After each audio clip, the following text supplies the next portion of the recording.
Tem um tipo de humilhação corporativa que não vem com grito, não vem com escândalo. Vem num e-mail seco da TI, às 11h23 de uma terça-feira qualquer. Seu acesso foi revogado conforme solicitação da diretoria. 6 anos construindo um sistema do zero, sozinha. Redução de 34% em falhas. Elogios de auditores externos.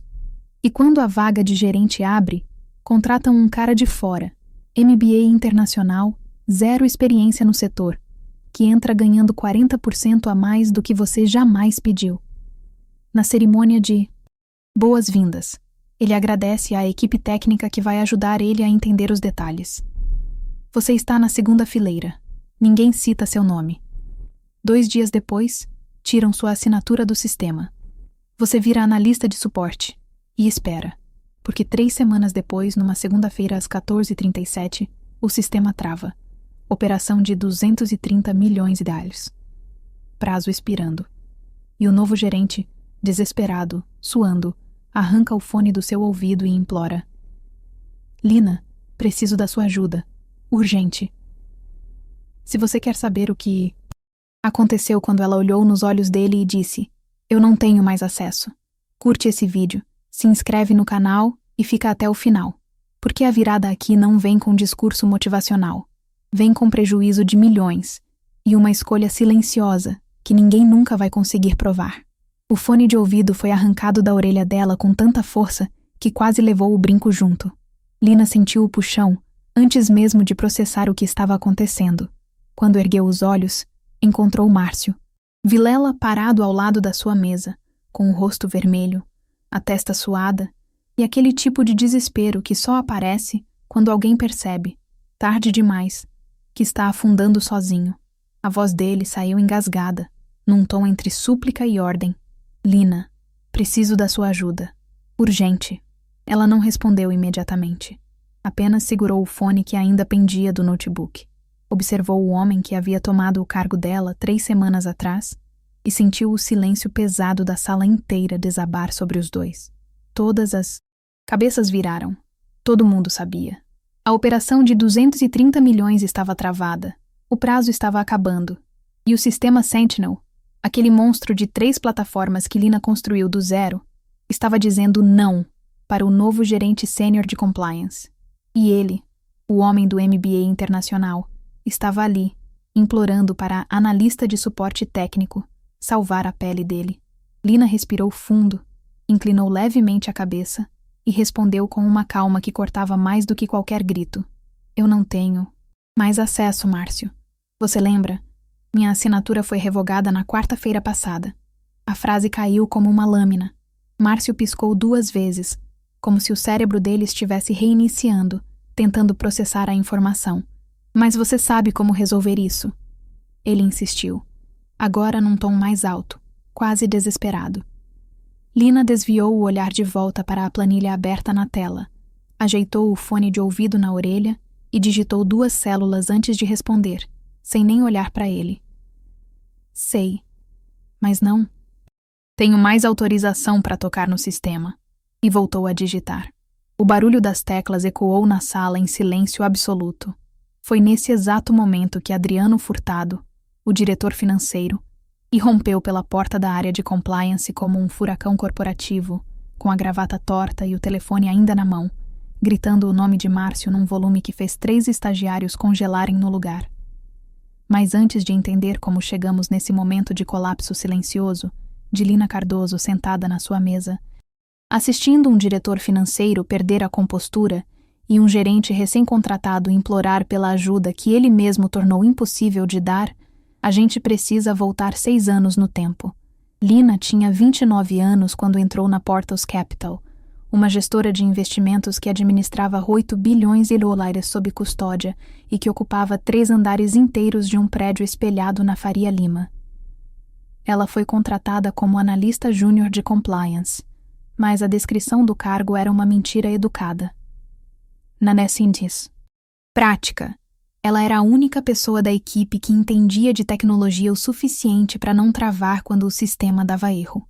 A Portos estava crescendo rápido demais, fechando fundos estruturados, operações internacionais, derivativos exóticos, E o departamento de compliance era uma bagunça. Planilhas desconectadas, processos manuais, senha de Bloomberg compartilhada por e-mail e nenhum protocolo claro de quem aprovava o quê. Lina não reclamou. Ela arregalou as mangas e começou a construir. Durante 6 anos, Lina fez algo que poucas pessoas fazem dentro de uma empresa. Ela se tornou insubstituível sem nunca gritar que era insubstituível. Ela mapeou cada fluxo de aprovação, cada ponto cego, cada brecha de auditoria que poderia derrubar aportos numa fiscalização da CVM. Criou protocolos de validação cruzada entre 3 plataformas, SAP, Bloomberg Terminal e um sistema interno batizado de Sentinel, que ela ajudou a customizar linha por linha junto com o time de TI. Ela conhecia cada regra, cada exceção, cada senha compartilhada que nunca deveria existir, mas existia porque agilizava o processo. Cada atalho perigoso que a diretoria autorizava com um só dessa vez Lina, e que ela documentava em silêncio, guardando prints e e-mails como quem guarda provas. Lina se tornou a memória viva da operação. Quando auditores externos chegavam, era ela quem apresentava os relatórios. Quando o sistema travava às 18 horas de uma sexta-feira, era o celular dela que tocava. Ela não tinha glamour, não almoçava com investidores, não ia nas festas de fim de ano da diretoria, mas ela segurava a operação inteira nas costas, invisível e essencial, como os cabos de sustentação de uma ponte. Quando Berenice Tavares, a gerente sênior de compliance, anunciou sua saída para assumir uma posição em Luxemburgo, Lina achou que finalmente tinha chegado a hora dela. Não foi um pensamento arrogante. Foi matemático. Ela era a única pessoa da equipe que conhecia o sistema de ponta a ponta, que tinha relacionamento direto com TI, que participava das calls com auditores, que entendia as exigências da CVM, da Ambima e dos fundos internacionais. Lina preparou um dossiê de 47 páginas. Métricas de eficiência. Redução de 34% em não conformidades nos últimos 2 anos. Elogios documentados de 3 auditorias externas. Um roadmap detalhado de melhorias para os próximos 18 meses, incluindo automação de alertas críticos e integração com novos fundos offshore. Ela enviou o documento para o RH, para Berenice e para Adriano Furtado, o diretor financeiro. Esperou 1 semana. Ninguém respondeu. Na 2ª semana, ela pediu uma reunião. A resposta veio pelo RH. Sua candidatura está sendo avaliada junto com outros perfis externos. Aguarde retorno. A resposta real veio numa reunião de diretoria, sem Lina presente. Ela soube disso 3 dias depois, por acaso, quando escutou 2 analistas comentando no corredor. Adriano Furtado teria dito, com aquela convicção irritante de quem nunca duvidou de si mesmo: Lina é ótima no operacional, mas não tem visão estratégica. Precisamos de alguém com presença de liderança. Presença de liderança. Aquelas 3 palavras ecoaram na cabeça dela durante dias, como um zumbido constante e baixo. O que exatamente isso significava? Voz grossa? Paletó caro? Diploma de escola de negócios europeia? Porque Lina tinha entregue resultado após resultado, tinha segurado crise sozinha, tinha construído um sistema do zero que protegia a empresa de processos milionários. Mas aparentemente, isso era só operacional. A Portos contratou Márcio Vilela, ex-consultor de uma Big Four, MBA internacional, currículo impecável no LinkedIn, 0 experiência no setor de gestão de ativos. Ele entrou ganhando 40% a mais do que Lina jamais tinha pedido. Na cerimônia de boas-vindas, com café e pão de queijo na sala de reuniões, Márcio agradeceu a equipe técnica, que vai me ajudar a entender os detalhes. Lina estava sentada na 2ª fileira. Ninguém citou o nome dela. Ninguém pediu para ela se apresentar. Ela era só parte da equipe técnica. 2 dias depois da cerimônia de boas-vindas, Lina recebeu um e-mail seco da TI, às 11h23 de uma terça-feira. Seu acesso de nível 3 ao sistema Sentinel foi revogado conforme solicitação da diretoria de compliance. Em caso de dúvidas, contate seu gestor direto. Ela leu o e-mail 3 vezes, sentindo o estômago afundar devagar. Nível 3 era tudo. Era a camada que aprovava operações acima de 10 milhões de euros, que liberava transferências internacionais. que validava movimentações críticas em fundos estruturados. Sem esse acesso, Lina era tecnicamente uma analista de suporte. Ela não tinha mais poder de decisão. Não podia mais assinar nada. Márcio Vilela agora era o único responsável por todas as aprovações de alto risco. Lina respirou fundo, fechou o e-mail e não respondeu. Não mandou mensagem emocional pro RH, não pediu reunião com Adriano, não reclamou com ninguém. Ela simplesmente continuou, trabalhando. Revisava planilhas, respondia dúvidas da equipe, participava de reuniões quando chamada. Sempre educada, sempre técnica, sempre pontual. Mas por dentro, algo mudou. Lina não estava mais tentando provar seu valor. Ela estava esperando. A queda começou devagar, quase imperceptível. Na primeira semana como gerente sênior, Márcio aprovou 11 operações sem questionar nada. Ele confiava nos alertas automáticos do Sentinel. Se o sistema dava sinal verde, ele clicava em aprovar e seguia para a próxima. O que Márcio não sabia, porque ninguém tinha contado para ele e ele nunca perguntou, é que o Sentinel tinha exceções manuais. Configurações customizadas que Lina tinha criado ao longo de 6 anos para situações específicas. Operações com derivativos e líquidos que exigiam validação cruzada com a custódia. Transferências para offshores sem CNPJ espelhado, que precisavam de documentação extra. Fundos com auditoria pendente que não podiam movimentar mais de 15 milhões de dólares até a conclusão do processo. Essas exceções não apareciam como alertas vermelhos na tela.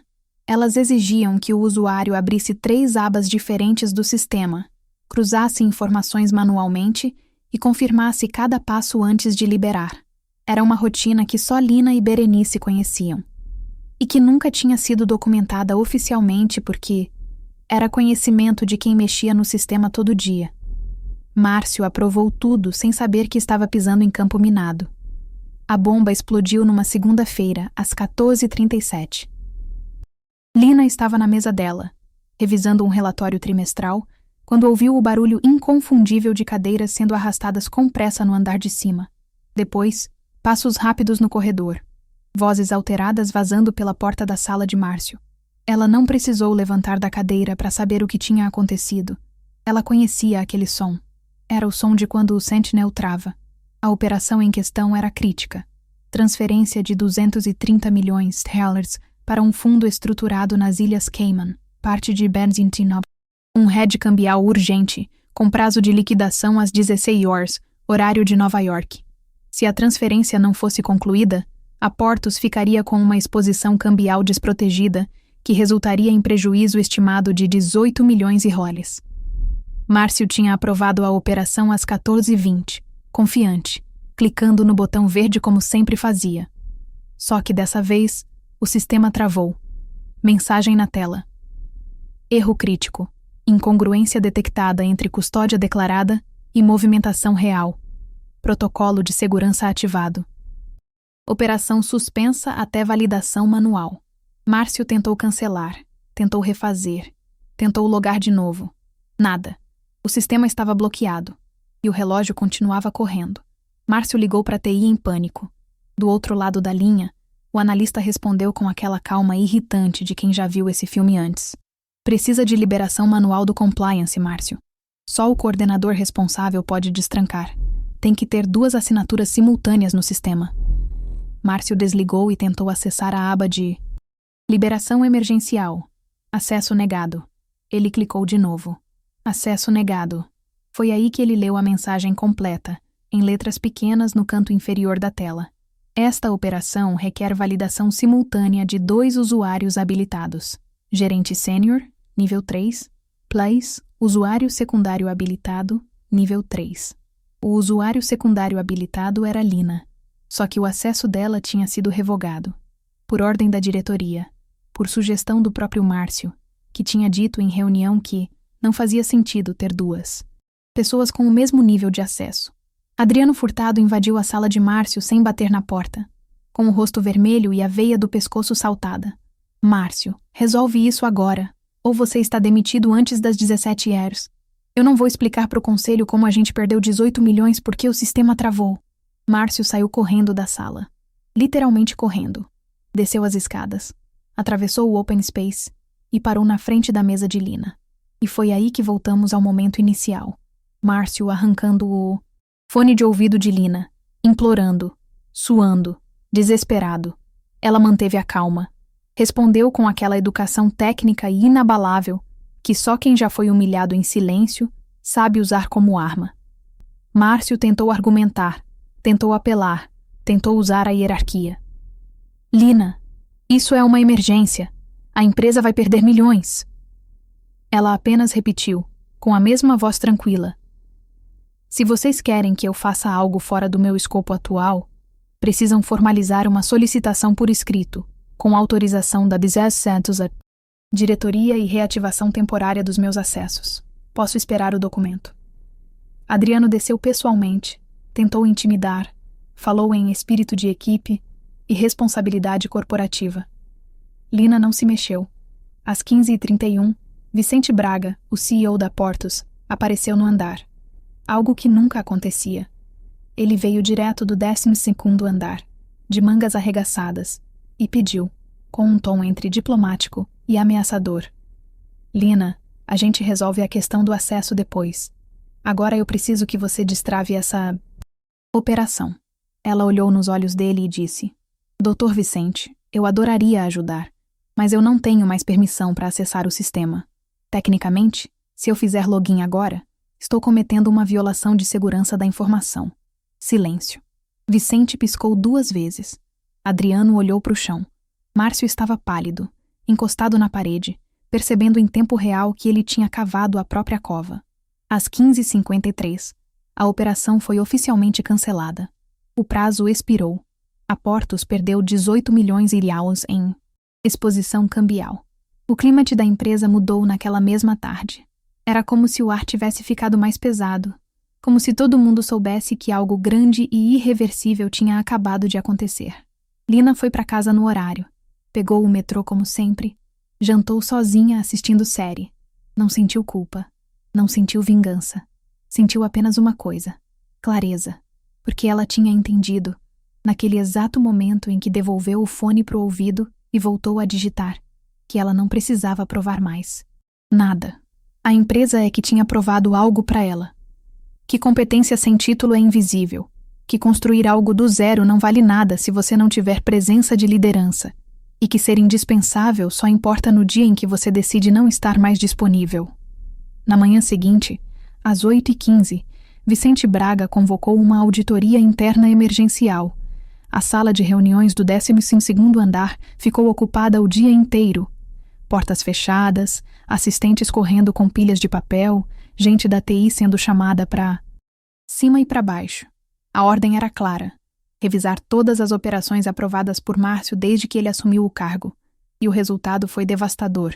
Descobriram que outras 6 operações, aprovadas na semana anterior, tinham falhas similares, incongruências que ainda não tinham sido detectadas pelo sistema, mas que estavam ali, latentes, esperando para explodir na próxima auditoria externa ou na próxima fiscalização da CVM. Eram operações envolvendo fundos offshore sem documentação completa, transferências acima do limite sem validação cruzada, derivativos ilíquidos aprovados sem análise de risco adequada. Tudo dentro da legalidade técnica, mas fora do protocolo interno que protegia a Portos de multas, processos e perda de credibilidade no mercado. Márcio tinha aprovado tudo confiando cegamente no sinal verde do sistema, sem saber que o sinal verde era apenas o primeiro passo, não o último. Às 16 horas, Lina foi chamada para subir. Ela entrou na sala de reuniões e encontrou Vicente, Adriano, a diretora de RH e 2 advogados externos. O clima era funeral. Vicente foi direto ao ponto, com aquela voz cansada de quem não dormiu direito. Lina, a gente precisa entender como o sistema funciona de verdade, porque aparentemente a gente não sabe. Ela não sorriu. Não fez drama. Apenas colocou um pendrive na mesa e disse: eu trouxe a documentação completa. Dentro do pendrive havia um dossiê de 89 páginas. Cada exceção do Sentinel explicada em detalhes. Cada configuração customizada documentada com prints de tela.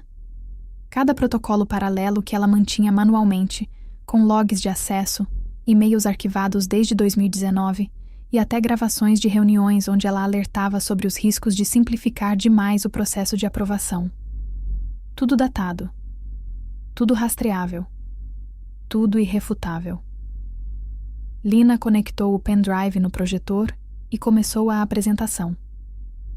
Ela explicou, com a paciência de quem ensina pela terceira vez, como o Sentinel tinha 3 camadas de validação e que a automação cobria apenas a primeira camada.